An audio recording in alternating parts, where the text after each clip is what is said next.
Marlon Chito Vera is back to winning ways after an explosive win over Sean O'Malley.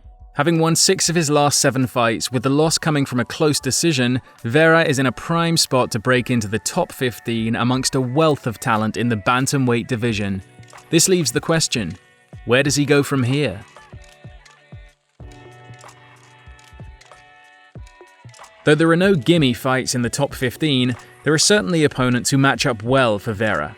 One fighter that does so is Cody Stamann, who would be giving up 2 inches of height and 6 inches of reach to the Ecuadorian.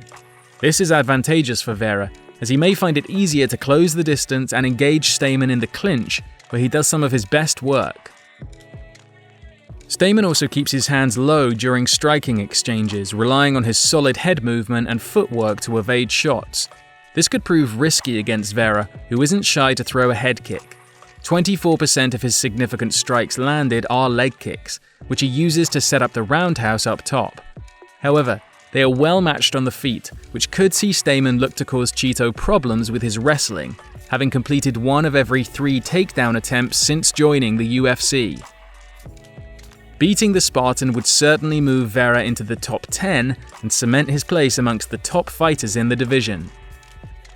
After a shaky start in the UFC, Merab Dvalishvili's grinding style has earned him a 5-fight win streak after a victory over former title contender John Dodson.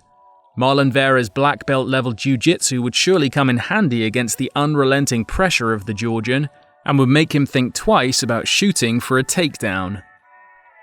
Merab's striking accuracy is poor. He only lands 37% of his significant strikes. His focus, however, is on volume, as he averages about 100 significant strike attempts per fight. Vera is similar in this respect, throwing about 78 significant strikes per fight, though his accuracy is higher at 48%. This is extremely impressive, given that 9 of his 15 fights in the UFC have not seen the final bell.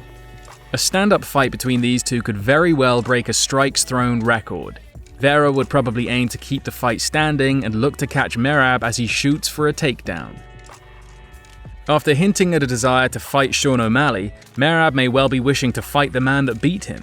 If Vera can soak up some pressure from the machine, the fight has the makings to be an all-out war. After coming out of retirement, Uriah Faber showed that he is still hungry to compete against some of the UFC's top fighters. Despite coming off a convincing loss to current champion Petr Yan, Faber still poses a threat, as he showed in his stoppage win over Ricky Simon. Faber is similar to Stamann in stature, but possesses an extra 3 inches of reach. He also moves more, using fast footwork to circle his opponent and shoot in when he spots an opening. This movement could prevent Vera from landing heavy shots. However, Petr Yan found it increasingly easy to close Faber down as the fight went on. This could be exploited in the later rounds by Chito's phenomenal gas tank.